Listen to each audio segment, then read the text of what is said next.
For centuries, nursery rhymes have echoed through childhood, carrying with them catchy rhythms and playful words.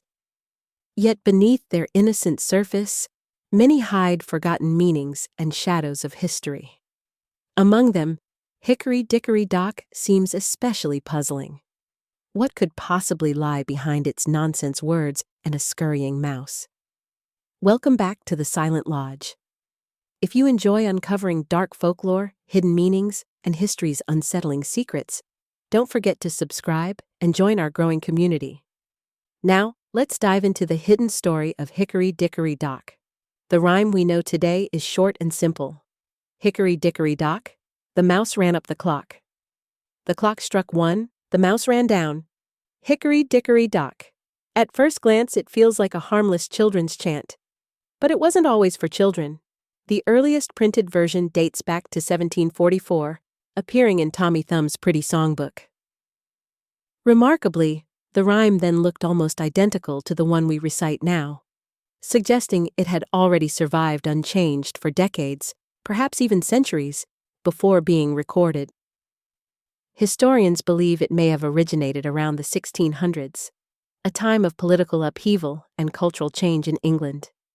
This hints that the rhyme may not be nonsense at all, but a coded message, one that only makes sense if we look into the history of clocks, cats, and even forgotten languages. One of the first theories is literal.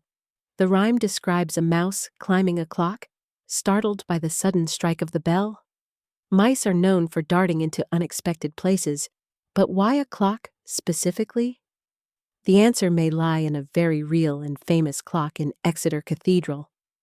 Built in 1483, Exeter's astronomical clock was more than a timekeeper. It showed the phases of the moon, the date, and the hours, and its massive bell could be heard across the city. But this clock had a problem. It was constantly plagued by mice. The mice were drawn to the fat used to grease the clock's ropes. They scurried up the weight lines, threatening the mechanism. Records from the cathedral show that cats were employed to keep them under control, and in 1598, a carpenter was paid to cut a hole in the cathedral door for them, what is believed to be the oldest cat flap in England. With this in mind, the rhyme suddenly makes sense. A mouse runs up a clock, the clock strikes, and the mouse runs down. A playful observation of real events? But there's a problem.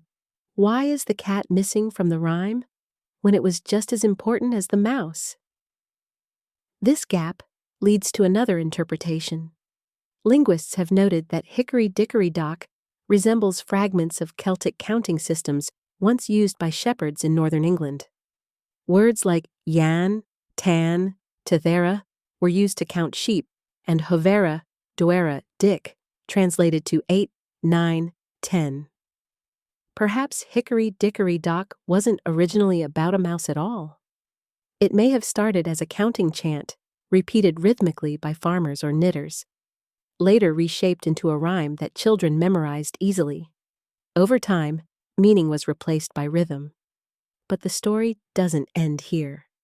Some historians argue that the rhyme wasn't just about counting, or even about mice and clocks.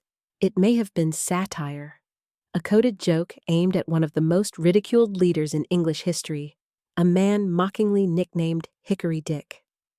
Could the rhyme be a veiled reference to him? In the next part, we'll uncover how Hickory Dickory Dock may have been less about mice and more about a failed leader whose rule collapsed almost as soon as it began. As strange as it may sound, some historians argue that Hickory Dickory Dock is not about mice, clocks, or counting at all. Instead, it may be a biting piece of political satire, mocking one of the most short-lived leaders in English history, Richard Cromwell. To understand this theory, we need to step back into the turbulent 17th century. England was in chaos after years of civil war, and the monarchy had been overthrown. King Charles I had been executed, and Oliver Cromwell, leader of the parliamentary forces, had risen as the most powerful man in the land. Oliver Cromwell became Lord Protector of England in 1653, ruling the country with immense authority. But when he died in 1658, a surprising decision was made. Instead of restoring the monarchy, Cromwell named his son, Richard, as his successor. Richard Cromwell was unlike his father. He had no military experience, no strong political support, and no commanding presence. While Oliver had been feared and respected, Richard was timid and unsure, a man unprepared for the burden of leadership. Almost immediately, his rule began to falter. The army, loyal to Oliver's iron will, did not respect Richard. Parliament grew restless. England was still weighed down by debt, and Richard had no solutions. He quickly became a leader in name only, unable to control the forces around him. In just 9 months, Richard Cromwell was forced to resign. His brief time in power earned him scorn and ridicule, and he became the subject of cruel jokes and satirical songs across the country. His nickname? Hickory Dick, or, even more cruelly, Tumbledown Dick. Now let's revisit the rhyme. The mouse ran up the clock. The clock struck 1. The mouse ran down. In this interpretation, the mouse is Richard Cromwell himself. He climbs up the clock, a symbol of power and authority. But when the time comes, he scurries back down, unable to withstand the pressure. The striking of the clock may symbolize the moment of truth, the test of leadership. Richard, meek and mouse-like, fled from responsibility as soon as the hour struck. To his critics, his short-lived reign was laughable, worthy only of mockery in a nursery rhyme. The nonsense phrase Hickory Dickory Dock could have been a taunting chant, much like playground rhymes today that poke fun at someone's name. Over time, the original target of the joke was forgotten, and the verse slipped into the world of children's rhymes. If true, this would mean that one of the most famous nursery rhymes in the English language is actually a political insult, an enduring reminder of Richard Cromwell's failure. But the mystery doesn't stop there. For while this explanation is compelling, folklorists point out that other versions of the rhyme once existed, and some may suggest entirely different origins. Could Hickory Dickory Dock be even older, with roots reaching into myth and ancient superstition?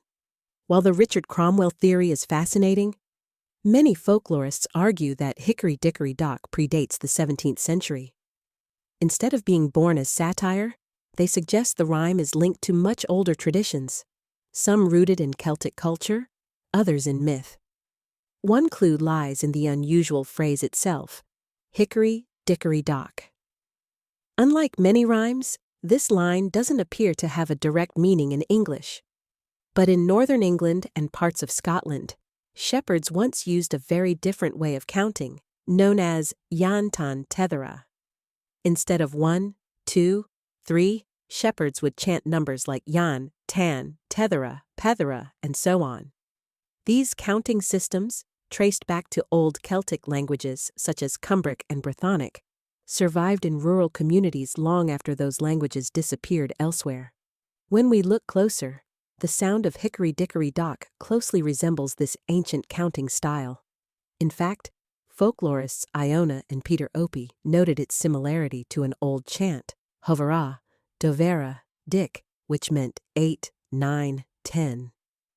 It's possible that what we now know as a nonsense rhyme was once part of a counting system. Imagine a shepherd in the Lake District counting sheep by 20, dropping a pebble into his pocket for each group. The rhythm of the chant helped him stay focused, much like repeating numbers aloud today. Over time, such counting chants could easily shift into playful rhymes for children.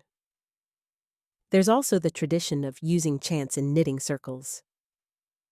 Women would keep track of stitches with little rhythmic verses, often nonsensical to outsiders, but practical for memory. A rhyme like Hickory Dickory Dock might have had its earliest life not in nurseries, but on windswept hillsides and in dimly lit cottages. The connection to counting also explains why so many nursery rhymes sound whimsical, but lack clear meaning. They were never meant as stories, but as tools for rhythm and memory. Yet, the theory doesn't end there. Some suggest that the rhyme carries traces of astronomical symbolism. The image of a small creature running up and down a clock may echo ancient ideas of time and cycles. The clock itself, striking 1, becomes a symbol of fate and inevitability. It's worth remembering that in the 17th and 18th centuries, clocks were rare and mysterious objects for most people. They weren't just timekeepers, they were marvels of engineering, often linked to churches or wealthy households. To see a mouse scamper up such a device might have seemed both ordinary and strangely symbolic. Others go even further, suggesting that the rhyme could be a disguised survival of moon myths. In Norse and Celtic traditions, animals were often associated with lunar cycles. A mouse darting up and down could represent the waxing and waning of the moon, tied to rhythms of life and harvest. If that's true, then every time we repeat Hickory Dickory Dock, we're unknowingly echoing ancient chants that linked humans, animals, and the heavens above. But the rhyme's story doesn't end with folklore. There's still the matter of the illustrations in its earliest printed form, images that suggest it may not be about a mouse at all, but about a man.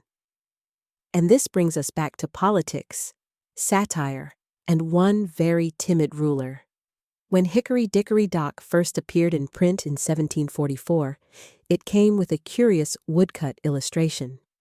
In it, we don't see just a mouse, but rather a figure standing in a doorway, looking anxious. This image has led some historians to suggest that the rhyme may not be about a mouse at all, but about a mouse-like man, timid, fearful, and fleeing when the clock begins to strike.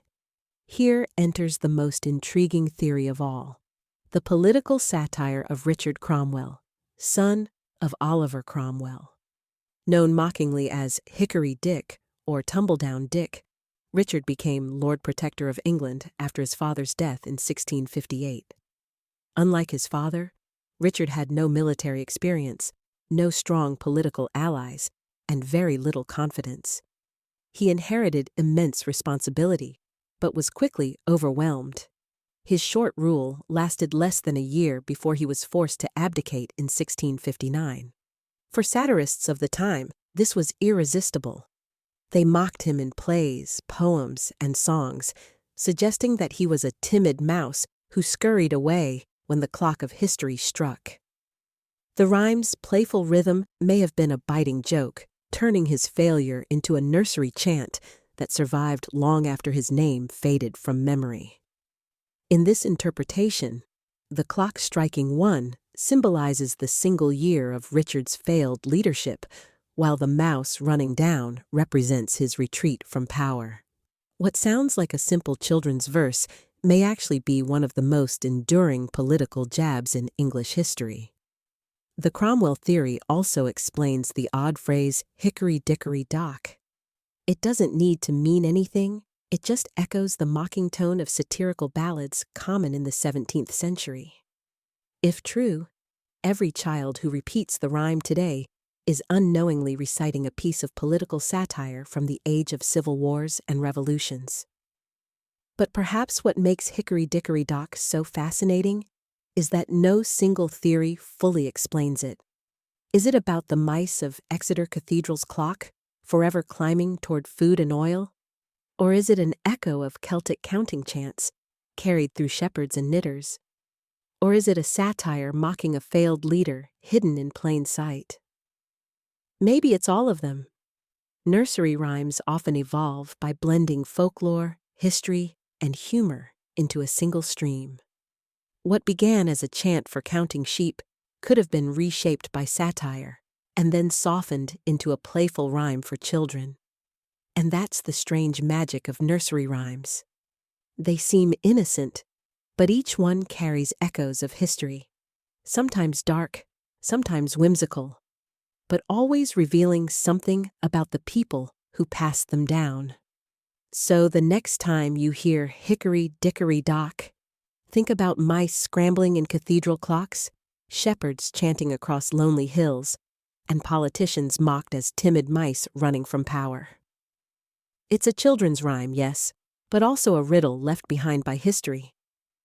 If you enjoyed uncovering the hidden messages behind Hickory Dickory Dock, make sure to subscribe to The Silent Lodge and ring the bell icon so you don't miss future deep dives into the dark and surprising origins of nursery rhymes. Share your thoughts in the comments. Do you think it's about mice, counting chants, or Richard Cromwell's downfall? Until next time, keep questioning the stories we think we know, because history often hides in the most unexpected places.